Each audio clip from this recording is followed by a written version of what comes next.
Jewelry Factory Outlet Mukunda Jewelry's grand opening December 14న హన్మకొండలో.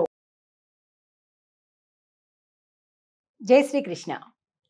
ఆండాల్ తిరువడిగళే శరణం.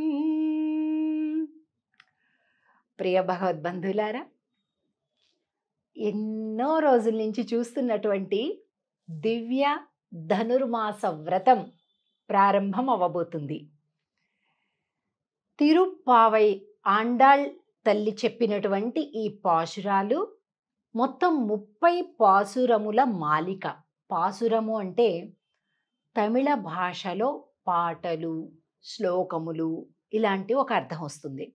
సంస్కృతంలో చెప్తే శ్లోకం అంటాం, తెలుగులో చెబితే పద్యం అంటాం, తమిళ భాషలో ఉంటే పాసురము అని అంటాం.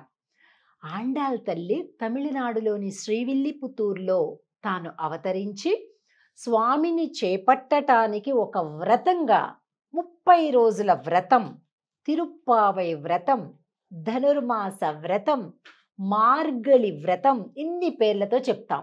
ఈ వ్రతాన్ని తల్లి ఆచరించింది, మనల్ని కూడా ఆచరించమని చెప్పింది.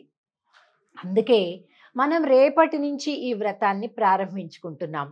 అయితే ముందుగా ఒక 2 శ్లోకాలు శ్రీ పరాశర భట్టర్ స్వామి ఉయ్యకొండార్ల వార్లు అనుగ్రహించారు. వీటిని ఏమంటారంటే ప్రారంభ తనియన్లు అంటారు. అంటే ప్రారంభ శ్లోకాలు లాగా, అంటే ఆండాళ్ తల్లి యొక్క వైభవాన్ని స్మరింపచేసేటటువంటి ఈ శ్లోకాలు. ప్రతిరోజు నిదానంగా ఒక్కొక్క పదం, ఎందుకంటే ఇది మన మాతృభాష కాదు కదా, కానీ కొంతమంది అంటుంటారు, ఏమండి ఎందుకండి తమిళంలోనే చెప్పాలి, మనది తెలుగు కదా, మనకి ఇది కష్టం కదా, కాబట్టి తెలుగులో చెప్పుకోవచ్చు కదండి అంటుంటారు. కానీ ఎందుకు మనం తమిళంలోనే చెప్పుకుంటాము అంటే, ఆండాళ్ తల్లి ఏ భాషలో, ఏ భావంతో, ఏ పదాన్ని తాను తన నోటి గుండా స్వయంగా పలికిందో మనం కూడా అదే పదాన్ని అదే భాషలో అదే ఒక భావనతోటి పాడాలి అనే ప్రేమకి మనము తమిళ పాశురాలను పాడటం శ్రేయస్కరం అన్నమాట. సరే, నేను నిదానంగా ఒక్కొక్క పదాన్ని చెబుతూ దాని అర్థాన్ని పలికింపచేస్తాను. మన దగ్గర ఉన్నటువంటి బుక్స్ కానీ ఏదైనా లేకపోతే PDF ఫైల్ కానీ అలాగ చూసుకుంటూ జాగ్రత్తగా అనుసరించండి. ఇక ప్రారంభ తని శ్లోకం శ్రీ పరాశర భట్టర్ స్వామి వారు అనుగ్రహించినటువంటిది.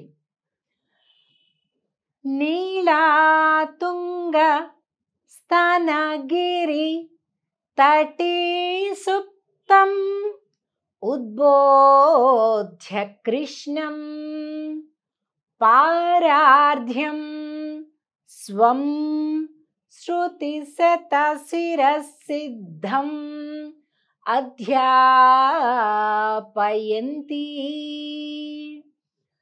స్వోచ్ఛిష్టాయాం స్రజినిగళితం యా బలాత్కృత్య భుంక్తే గోదాతస్యై నమ ఇదమిదం భూయ ఏవాస్తు భూయః. నీలాదేవి యొక్క ఉన్నతమైన స్తనద్వయము మధ్య పడుకొని నిద్రించే ఓ స్వామి అంటుంది ఆండాళ్ తల్లి. ఆండాళ్ తల్లి ఎలా చేస్తుందంట, ఏం చెప్తుందంట అంటే, మనందరమేమో భగవంతుడిని స్వామి నాకు ఇలా ఇవ్వు అలా ఇవ్వు అని బతిమిలాడుకుంటాం. కానీ ఆండాళ్ తల్లి ఏం చేస్తుందంట, అధ్యాపయంతి. ఏమిటయా అలా ఉంటావేంటి, ఇలా చేస్తావేంటి, ఇలా చేయొచ్చా నువ్వు అని స్వామితో దెబ్బలాడేస్తుంది. ఒక టీచర్ పిల్లవాడిని ఎలా మందలిస్తుందో అలా మందలించేస్తుందట. అది ఆండాళ్ తల్లికి శ్రీకృష్ణుడి పైన ఉండేటటువంటి పట్టు. స్వామి నువ్వు ఈ లోకంలోకి వచ్చింది దేనికి? కాపాడడానికి, అనుగ్రహించడానికి కదా. అలాంటిది వెళ్ళిపోయి ఆ నీలామ్మ తల్లి దగ్గర, ఆ నీలాదేవి దగ్గర, నీలాదేవి అంటే ఎవరు? యశోద యొక్క సోదరుడి కూతురు, అంటే మరదలన్నమాట స్వామికి. ఆవిడంటే భలే ప్రేమనంట కృష్ణుడికి. హాయిగా వెళ్ళిపోయి ఆవిడ దగ్గర పడుకుని, ఏ నిద్రపోవడానికే వచ్చావు ఇక్కడికి, ఈ లోకంలోకి, మమ్మల్ని కాపాడాలి కదా, ఇగో చూడు నీకోసం ఎంతమంది ప్రార్థిస్తున్నారు అని స్వామిని బెదిరించేస్తుందట. స్వం శృతి శత శిర సిద్ధమధ్యాపయంతి, అధ్యాపయంతి. శృతి శిరస్సులలో బోధింపబడేటటువంటి అర్థాన్ని ఇక్కడ బోధించటానికి వచ్చావు కదయ్యా అంటుంది. స్వోచ్ఛిష్టాయాం, ఇంకా ఎలాంటిదట తెలుసా అండాలి తల్లి?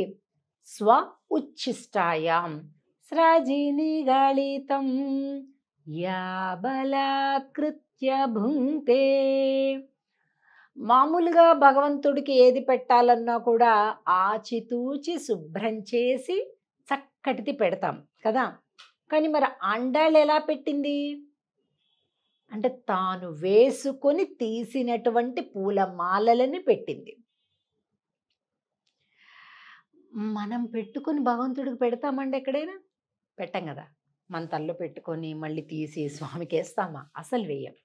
కానీ ఆండాళ్ళు ఏం చేసింది? తన తల నిండా మెడ నిండా అలంకరించుకొని బాగా అద్దంలో చూసుకొని, ఇలా ఉంది స్వామికి, ఇలా వేస్తే బాగుంటుందా, ఇంకేమైనా చెయ్యాలా అని బాగా చూసుకొని, ఇంకా ఇలా చేస్తే బాగుంటుందని మరికొన్ని మార్పులు చేసి ప్రతిరోజు అలా స్వామికి సమర్పించేదట. దాన్ని ఏమంటాం? ఉచ్ఛిష్టము అని అంటాం. అంటే ఎంగిలి అని అర్థం తెలుగులో, సంస్కృతంలో ఉచ్ఛిష్టము అంటారు.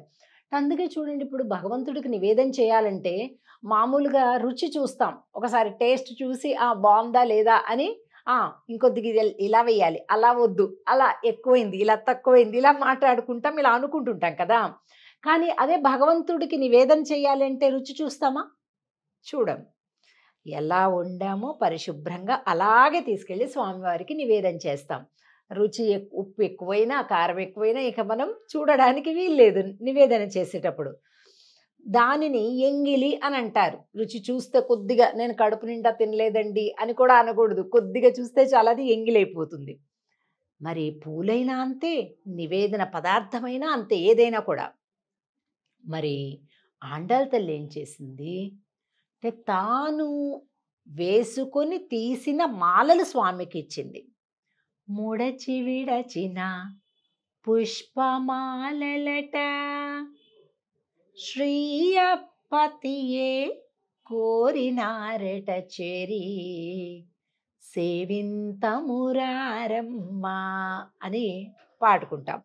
అలాగా ఆండాళ్ళ తల్లి ఉచ్ఛిష్టాన్ని స్వామికి ఇచ్చిందట. అటువంటి గొప్ప భక్తురాలు అని ఈ మొదటి శ్లోకంలో చెప్పి ఆ తల్లికి నమస్కరిస్తున్నాను అని చెబుతూ, ఉయ్యకొండార్ల వారి పాశురం ఏంటంటే తని శ్లోకము, తని పాశురము, తన్నియన్ అని అంటామన్నమాట. అది కూడా చూద్దాం నిదానంగా. అన్నవయల్ పుదువై ఆండాళ్ அரங்கற்கு பன்னு திருப்பாவை பல்பதியம் இன்னிசையால் பாடி கொடுத்தாள் நற்பாமாலை பூமாலை சூடி கொடுத்தாளை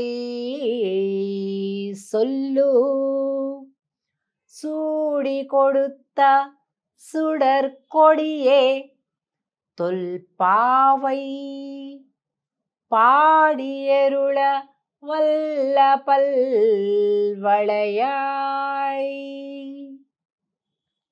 நாடினி